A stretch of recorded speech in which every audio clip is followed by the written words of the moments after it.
दोस्तों, भारत ने म्यांमार के भीतर ऐसा कदम उठाया है जिसने न सिर्फ बांग्लादेश बल्कि पूरे क्षेत्र की राजनीति में हलचल मचा दी है। हालात तेजी से बदल रहे हैं और भारत अब म्यांमार के चीन समर्थित विद्रोहियों से सीधे संवाद कर रहा है, उन्हें अपने पक्ष में लाने की कोशिश कर रहा है।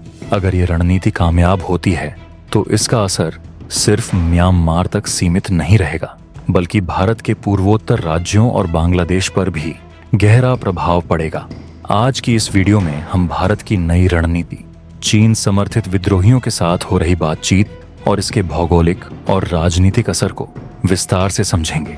ये वीडियो बेहद खास होने वाली है, इसलिए इसे अंत तक जरूर देखें। साथ ही अगर आपको दुनिया की बदलती राजनीति और डिफेंस से जुड़े अहम विश्लेषण पसंद आते हैं तो हमारी आपसे बस एक छोटी सी रिक्वेस्ट है, नीचे दिए गए सब्सक्राइब बटन को दबाएं और बेल आइकन को ऑन करें और वीडियो को लाइक कर लें। दोस्तों, म्यांमार इस वक्त जबरदस्त राजनीतिक उथल-पुथल के द्वार से गुजर रहा है, जहां सेना और विभिन्न जातीय विद्रोही गुटों के बीच लगातार संघर्ष जारी है। भारत ने लंबे समय से इस इलाके में शांति और स्थिरता बनाए रखने की कोशिश की है, लेकिन अब उसने अपनी रणनीति बदल दी है और सीधे चीन समर्थित विद्रोही गुटों से संवाद कर रहा है ताकि उन्हें अपने पक्ष में लाया जा सके। इस पूरे घटनाक्रम के बीच बड़ा सवाल यह उठता है कि आखिर ये चीन विद्रोही हैं कौन? चीन समुदाय मुख्य रूप से म्यांमार के पश्चिमी इलाके और भारत के मिजोरम राज्य में पाया जाता है, जो जातीय रूप से मिजो और कुकी जनजातियों से जुड़ा हुआ है। चीन नेशनल आर्मी यानी CNA एक विद्रोही संगठन है जो म्यांमार में चीन समुदाय के लिए अलग पहचान और अधिकारों की मांग कर रहा है और लगातार म्यांमार की सेना के खिलाफ संघर्षरत है।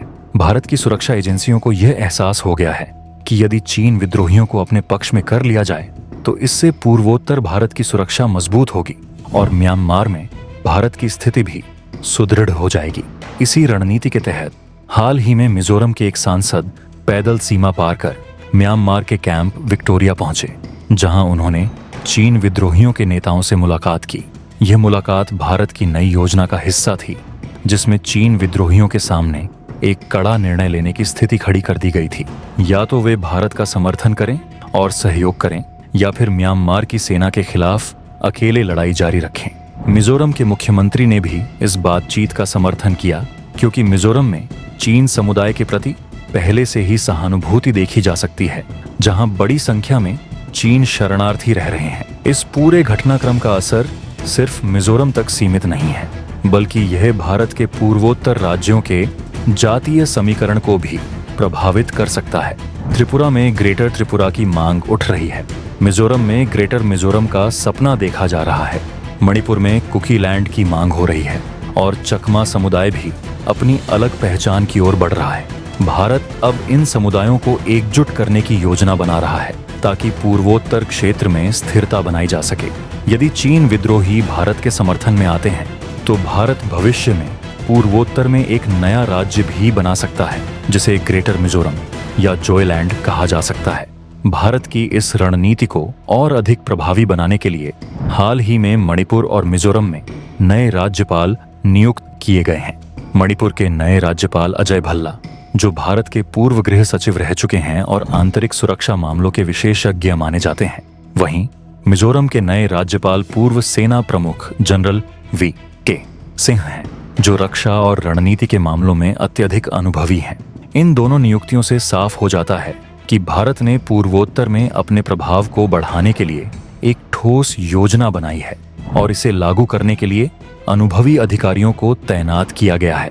इस पूरी रणनीति का प्रभाव अब बांग्लादेश पर भी पड़ने वाला है।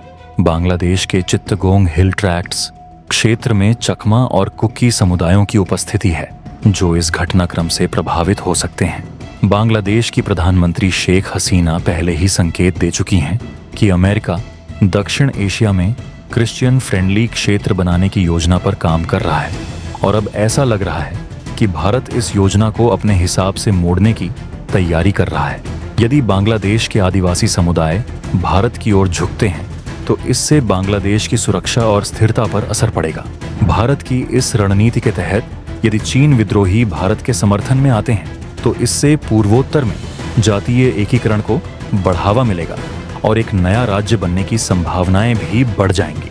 म्यांमार के साथ सीमा विवाद को हल करने और सुरक्षा को और मजबूत करने के प्रयासों को भी गति मिलेगी और बांग्लादेश और म्यांमार में भारत की रणनीतिक पकड़ को और अधिक प्रभावशाली बनाया जा सकेगा। यदि भारत इस योजना में सफल होता है तो पूर्वोत्तर में सुरक्षा व्यवस्था सशक्त होगी, म्यांमार में भारत की स्थिति और मजबूत होगी और बांग्लादेश पर भी दबाव बढ़ेगा। इस पूरे घटनाक्रम से यह स्पष्ट हो जाता है कि भारत अब म्यांमार में सिर्फ एक बाहरी ताकत नहीं बल्कि एक निर्णायक खिलाड़ी बनना चाहता है। अब देखने वाली बात यह होगी कि इस नए समीकरण पर चीन, रूस और अमेरिका किस तरह प्रतिक्रिया देते हैं, क्योंकि इन सभी की नजरें इस क्षेत्र पर टिकी हुई हैं। दोस्तों, इस पूरी योजना पर आपकी क्या राय है, हमें कमेंट सेक्शन में जरूर बताएं और अगर यह जानकारी पसंद आई हो तो वीडियो को लाइक करें और ऐसी ही इंसाइटफुल वीडियो के लिए चैनल को सब्सक्राइब करके बेल नोटिफिकेशन जरूर दबाएं। फिर मिलेंगे एक नई जानकारीपूर्ण वीडियो के साथ। धन्यवाद। जय हिंद।